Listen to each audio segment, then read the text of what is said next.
What really matters? I've been tossing this around a little bit, and what really matters in regard to what, is a way I can divide this up more. Looking at this topic, and I was going into too many different alleys, I'm going to focus into just one little spot on this discussion, and that's basically the existential aspect of it, the evidence of survival after death. Let me go to there, I suppose. And religions, and I guess I'm thinking about this because I'm thinking about different people I've known and the religions they pursue, and what the purpose of that is, and why they're accepting the goals of that leader or that organization. So, spiritually, existentially speaking, what really matters? And there's so many could-bes in life, could-be proofs. If only we found a Bigfoot, you'd prove that there is this mysterious creature evading us, evading science for all this time. UFOs, aliens, same deal. And I'm not denying any of these things, or I'm not accepting or denying any of these things I'm going to bring up. I'm going to bring up a whole list of things. In fact, I was going to start with ones that are more core to me. NDEs, OBEs, that type of thought, lucid dreaming. We go into these things for proof that there's some kind of afterlife, that there's survivability after death. And some of us don't need that proof. We've accepted that, that's just the fact. So I guess this isn't universal. A lot of people have accepted the converse. I know my father was having a discussion with a friend of mine, and she's sort of a New Agey, and my dad's pretty much atheist, really. And he was just saying, after death there's nothing. And it was kind of fun watching those two discuss that.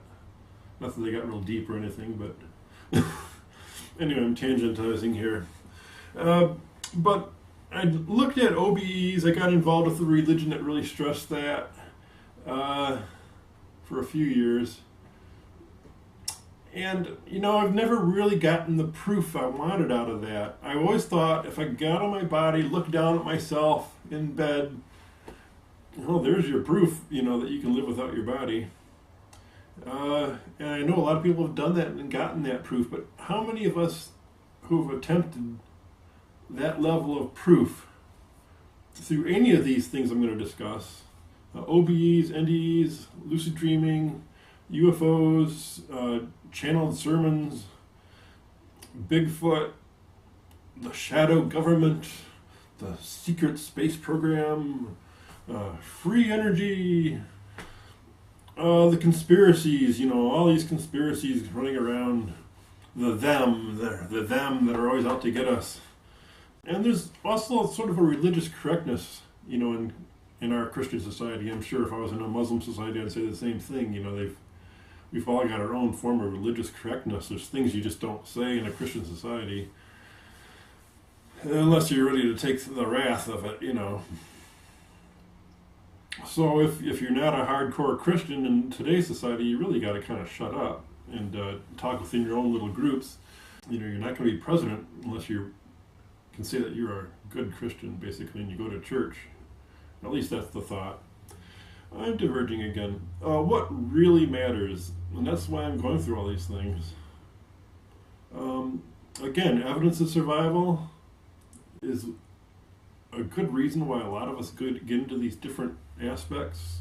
If there's aliens, that proves that there's life outside of Earth, proves that we're not in this little bubble that the kind of popular scientific, I don't even know if that's really accurate to say that science, science seems to want to say there is no life outside of Earth.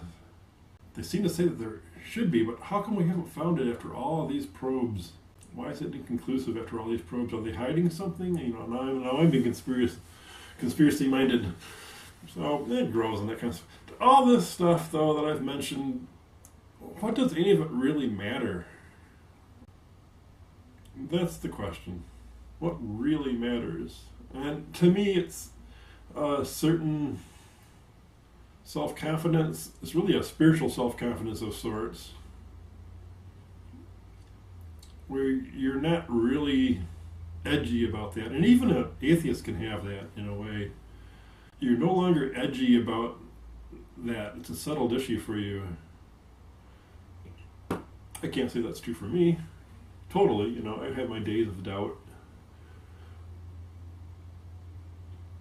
And I'm pretty open-minded. I entertain a lot of thoughts that aren't necessarily congruent, you know, to each other.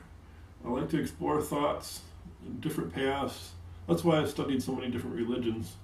Not that I want to follow them, but I want to learn from them. I want to see what's in common, what's different, and make my own judgments on things. Anyway, I don't know where else I'm going to go with this. Just something to toss around and think about. I may do more what really matters if I can find points to put them on. Thanks, let me know. I do this for comments, really no other reason.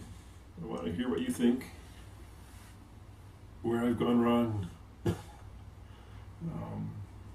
or better yet, some interesting ideas to add to the discussion.